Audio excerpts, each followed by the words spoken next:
Hello students, ये work and energy का second video है। इसमें आज हम लोग फिर कुछ जेई मेंस के क्वेश्चन सॉल्व करेंगे। इसमें जो कॉन्सेप्ट यूज़ होंगे ये जेई के लिए भी और नीट के लिए भी यूज़फुल है, तो दोनों एस्पिरेंट इस वीडियो को देख सकते हैं। ठीक है, तो आज हम लोग क्वेश्चन स्टार्ट करते हैं क्वेश्चन नंबर 7 से। वन से लेके 6 क्वेश्चन जो था वो फर्स्ट वीडियो में था, और इसमें 7 से लेके 11 5 क्वेश्चन हम लोग देखेंगे। तो पहले 7 क्वेश्चन देखते हैं। The potential energy U of a diametric molecule is a function dependent on R. कुछ फंक्शन दिया हुआ है where alpha beta are positive constant, the equilibrium distance between two atoms will be. एक और इक्वेशन दिया हुआ है और हम लोग को ए का वैल्यू निकालना है। ठीक है, तो क्वेश्चन को सबसे पहले हम लोग जो कोई भी क्वेश्चन है तो उसको पहले आप डाटा लिखने की कोशिश करिए, क्योंकि डाटा लिखने से थोड़ा बहुत फ़ायदा होता है और कॉन्सेप्ट भी रिवाइज होते हैं। तो पोटेंशियल देखिए, पोटेंशियल दिया हुआ है कितना है, alpha by are to the power 10 minus beta divided by are to the power 5 minus 3। अब हम लोग को पता है कि भाई चूंकि ये कंजर्वेटिव फोर्स है, कंजर्वेटिव फील्ड है, तो यहाँ पे जो पोटेंशियल जो है या पोटेंशियल एनर्जी जो है उससे मेरा फोर्स रिलेटेड होता है by this equation F is equal to minus D U upon D R. तो हम लोग फोर्स इससे निकाल सकते हैं। तो फोर्स का वैल्यू बेसिकली हमको इसको डिफ्रेंशिएट करना पड़ेगा। तो minus of D upon D R alpha by are to the power 10 minus beta by are to the power 5 minus 3। इसको हम लोग कंटिन्यू करते हैं, डिफ्रेंशिएट करते जाते हैं। तो alpha minus 10 R to the power 11 minus plus beta minus 5 R to the power minus 6 equal to 3। तो कांस्टेंट है तो इसका डिफरेंशियल तो 0 हो जाएगा। तो एफ का वैल्यू मेरा आ रहा है 10 alpha divided by are to the power 11 minus 5 beta divided by are to the power 6। ये माइनस नहीं है, ये आर टू द पावर 6 है। अब देखो इक्विलिब्रियम डिस्टेंस, तो इक्विलिब्रियम कब होता है, जब इक्विलिब्रियम तब होगा जब सिस्टम पे एक्सटर्नल फोर्स ज़ीरो हो रहा होगा, यानी कि उस टाइम पे एफ एक्सटर्नल ज़ीरो रहा होगा। तो इस कंडीशन को इसमें यूज़ करेंगे तो इसको ज़ीरो इक्वेट कर दो, तो हमको पता चलेगा इससे 10 alpha by 5 beta is equal to r to the power 11 divided by are to the power 6। तो 2 alpha by beta is equal to r to the power 5। This implies r is equal to 2 alpha by beta 1 to the power 5। और यही हम लोग को निकालना भी है। Question देखिए यही है कि 2 alpha by beta a to the power b. तो इसको अगर कंपेयर करें हम लोग 2 alpha by beta a to the power b, तो ए का वैल्यू दिख रहा है 1, बी का वैल्यू 5 दिख रहा है। दोनों में से कुछ भी पूछ सकता है ये। ठीक है, नेक्स्ट क्वेश्चन है क्वेश्चन नंबर 8। क्वेश्चन को पहले हम लोग देख सकते हैं यहाँ पे, आप लोग भी चाहे तो ट्राई कर सकते हैं इसको वीडियो को पॉज करके। क्वेश्चन पहले मैं पढ़ता हूँ। ए particle of mass m1 moving with a velocity √3i plus J collides with another particle b of mass m2 which is at rest initially. Let v1 and v2 be the velocity of particle a and b after collision respectively. If m1 is equal to twice of m2 and after collision v1 is equal to i plus √3j, the angle between v1 and v2, मतलब जो final velocity vector है दोनों का m1 और m2 का, उसके बीच का हमको एंगल बताना है। ठीक है, तो बिफोर कोलिजन का पहले हम लोग डायग्राम बना लेते हैं और आफ्टर कोलिजन का डायग्राम देखना होगा। तो बिफोर कोलिजन क्या है, तो m2 जो है वो तुम्हारा रेस्ट पे है, m2 जो है रेस्ट पे है, और m1 जो है इसका एक वेलोसिटी है जिसका वैल्यू √3i प्लस जे। आफ्टर कोलिजन क्या हो रहा है, तो m1 m2 का डायरेक्शन कुछ अलग अलग हो जा रहा है। ठीक है, m1 का देखो वेलोसिटी दिया हुआ है, m1 का वेलोसिटी है आई कैप प्लस √3j कैप, ये तुम्हारा v1 वेक्टर है, और ये v2 वेक्टर हम लोग मान लेते हैं। तो अप्लाइंग कंजर्वेशन ऑफ मोमेंटम क्या होगा, p initial must be equal to p final. Conservation of momentum, initial momentum कितना सिस्टम का, तो m1 multiplied by √3i plus j plus 0 is equal to final momentum कितना है सिस्टम का, तो m1 multiplied by i cap plus √3j cap plus m2 multiplied by v2 vector. m1 का value देखो दिया हुआ है, m1 और m2 रिलेटेड है, m1 is equal to twice of m2 दिया हुआ है। तो ये कंडीशन यूज़ करेंगे हम लोग, यहाँ पे पुट कर देते हैं m1 की जगह ट्वाइस ऑफ m2, तो twice of m2 √3 i cap plus j is equal to M1 i cap plus √3 j cap plus M2 V2 vector. M2 देखो कट जाएगा, सब जगह से काट दो, ठीक है। तो V2 का देखो मेरा वैल्यू कुछ आ रहा है, तो V2 का वैल्यू आ रहा है twice of √3 i cap plus twice of J minus twice of I minus twice of √3 j cap. तो V2 वेक्टर का वैल्यू आई कैप को एक साथ रखो, तो 2 टाइम √3 माइनस 1 आई cap plus 2 times 1 minus √3 j cap. तो हम लोगों ने वेलोसिटी V1 वेक्टर निकाल दिया, V2 वेक्टर निकाल दिया। अब दोनों के बीच का एंगल निकालना है। तो अब यहाँ पे देखो दो तरीके से बना सकते हैं। एक तरीका तो है कि आप डॉट प्रोडक्ट यूज़ करो, पर उससे थोड़ा दिक्कत होगा इस क्वेश्चन में, तो हम एक ऑल्टरनेट तरीका है उसको यूज़ कर सकते हैं। आप लोग डॉट प्रोडक्ट से भी बना के ट्राई करिएगा, ठीक है। देखिए V1 वेक्टर देखो दिया हुआ है आपका, अब मेरे को एंगल निकालना है। तो V1 वेक्टर है आई कैप प्लस √3 जे कैप और V2 वेक्टर है 2 टाइम्स √3 माइनस 1 आई कैप प्लस 2 टाइम्स 1 माइनस √3 जे plus 2 times 1 minus √3 j cap. अब इसका ये कितना एंगल बना रहा है मेरा एक्सिस से, तो ये जो एंगल बना रहा होगा ना, ये हम लोग निकाल सकते हैं। tan θ1 is equal to Y component by X component. तो वाई कॉम्पोनेंट इसका √3 है, एक्स कॉम्पोनेंट 1 है, तो √3 यानी कि θ1 जो है ना ये 60 डिग्री बना रहा है। बेसिकली ये जो वेक्टर है ये 60 डिग्री बना रहा है, ये V1 वेक्टर है। V2 वेक्टर कितना एंगल बना रहा है, तो tan θ2 देख लेते हैं। Y component 2 times 1 minus √3 divided by 2 times √3 minus 1 is equal to -1। अब इस क्वेश्चन में आपको दिखना चाहिए कि जो x कॉम्पोनेंट तो पॉजिटिव है पर y कॉम्पोनेंट देखो निगेटिव है, यानी ये बेसिकली x पॉजिटिव है y नेगेटिव है, यानी ये फोर्थ क्वाड्रेंट में होगा कहीं, और इसका वैल्यू कुछ ऐसा कुछ होगा, ये होगा 45 डिग्री। तो बेसिकली एंगल कितना हो गया, तो एंगल हो गया 60 degree plus 45 degree is equal to 105 degree. यही आपका आंसर हो जाएगा। ठीक है बच्चों, समझ में आया?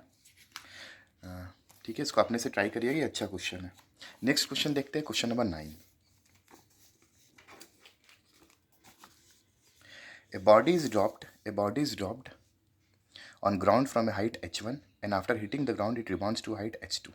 If the ratio of the velocity of the body just before and after hitting the ground is 4, then percentage loss in kinetic energy of the body is x by 4. The value of x is। ठीक है, question के हिसाब से पहले तो हम लोग data लिख लेते हैं।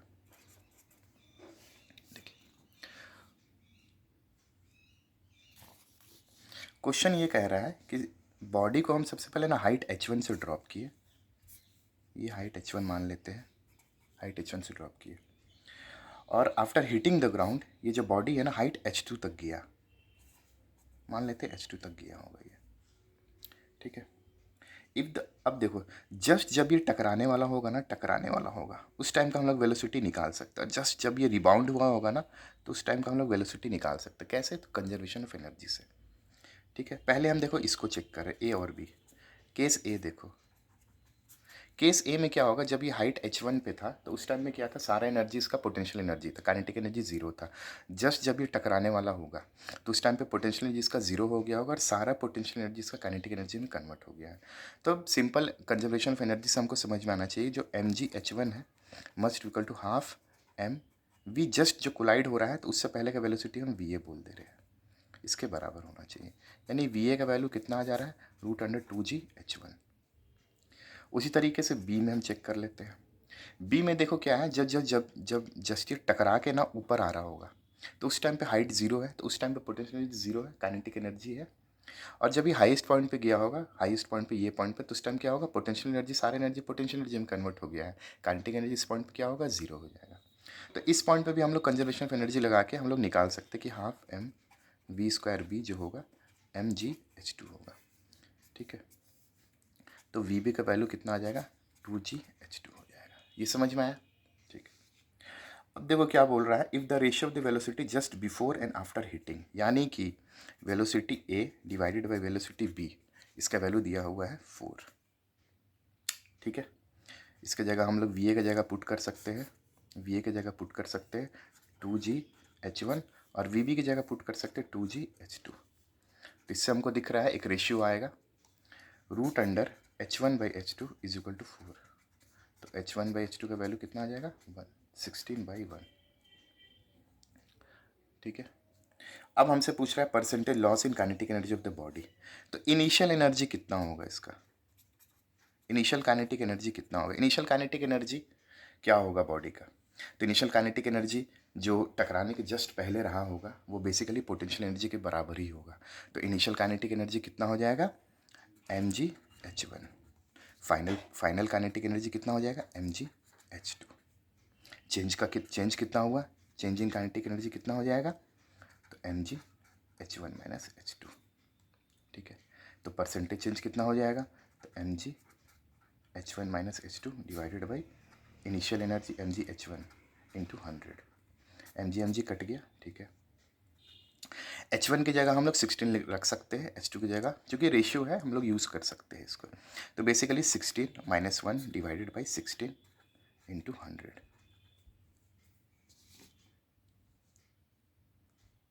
ठीक है, तो 15 इंटू 100 डिवाइडेड बाई 16, ये समझ में आया। अच्छा, अब क्वेश्चन में जो दिया है ना, क्वेश्चन ऐसे दिया हुआ है कि जो परसेंटेज लॉस है वो x/4 के टर्म्स में दिया हुआ है। तो हम एक काम करते हैं, क्योंकि जगह नहीं है तो मैं यहाँ थोड़ा सा साइड में बना दे रहा हूँ। अब जो परसेंटेज चेंज है ना 15/16 into 100 is equal to x/4 है। तो ये 4 से कट गया, ये 25 से कट गया, तो x का वैल्यू हो जाएगा 25 इंटू 15 जो कि आपका 250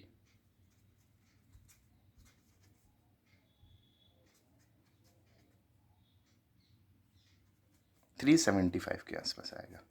तो इसका जो आंसर होगा, इस क्वेश्चन का जो आंसर होगा वो 375 होगा। ठीक है स्टूडेंट, इसको आप अपने से भी ट्राई कर सकते हैं। ठीक है, नेक्स्ट क्वेश्चन हम लोग बढ़ते हैं।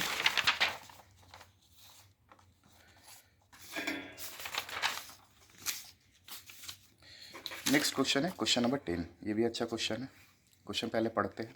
A stone tied to a string of length L is whirled in a vertical circle with the other end of the string at the center. At the certain instant of time, the stone is at its lowest position and has a speed u. The magnitude of change in its velocity as it reaches a position where the string is horizontal is x √x u square minus gl. The value of the x is calculate करना है हम लोगों का। देखिए,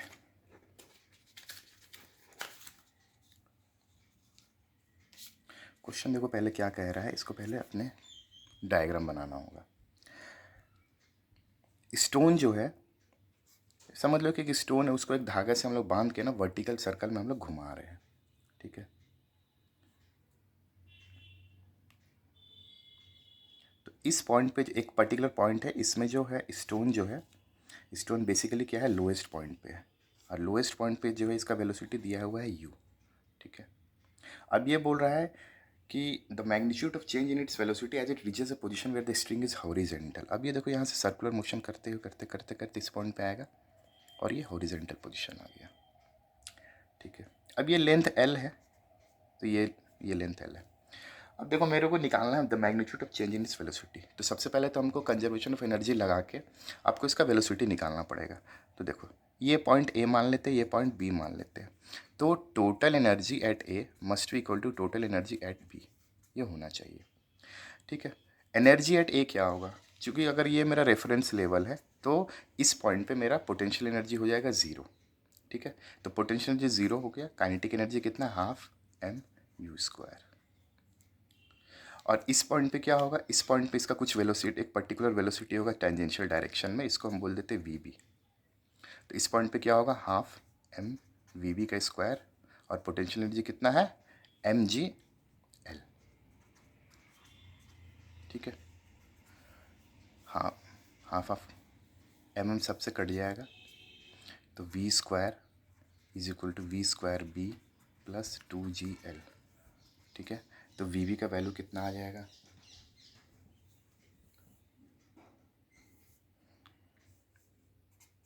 we b का value आ जाएगा we square minus 2GL का root.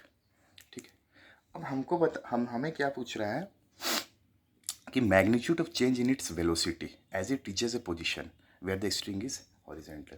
तो इनिशियल वेलोसिटी देखो क्या था, इनिशियल वेलोसिटी ऐसे था, फाइनल वेलोसिटी ऐसे है। तो बेसिकली अगर हम लोग वेक्टर फॉर्म में लिखना है ना, तो वेक्टर फॉर्म में लिख सकते हैं कि इनिशियल वेलोसिटी क्या है, u i cap, final velocity क्या है, तो root under u square minus 2gl j cap. ठीक है, चेंज कितना होगा हुआ, तो चेंज निकाल लो, फाइनल माइनस इनिशियल यानी root under u square minus 2gl j cap minus u i cap. इसका मैग्नीट्यूड क्या होगा, तो मैग्नीट्यूड हमको निकालना है, तो रूट अंडर इसका स्क्वायर, तो u square minus 2gl plus u square, x component के स्क्वायर प्लस वाई कॉम्पोनेंट के स्क्वायर। ठीक है, ये कितना हो जाएगा, तो 2u स्क्वायर माइनस 2gl,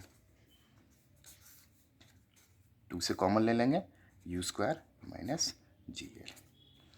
तो इसको अगर हम लोग कंपेयर करेंगे जो डाटा दिया हुआ है क्वेश्चन में, तो हमको दिख रहा है कि x का वैल्यू कितना हो जाएगा, x का वैल्यू 2 हो जाएगा। समझ में आया स्टूडेंट, ये अच्छा क्वेश्चन था। इसमें कंजर्वेशन ऑफ एनर्जी लगा और थोड़ा सा वेक्टर का कॉन्सेप्ट लगा।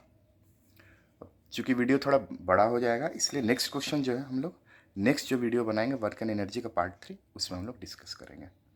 ठीक है स्टूडेंट्स, अगर आपको ये वीडियो पसंद आया तो इस वीडियो को लाइक करिएगा, चैनल को सब्सक्राइब करिएगा। Thank you.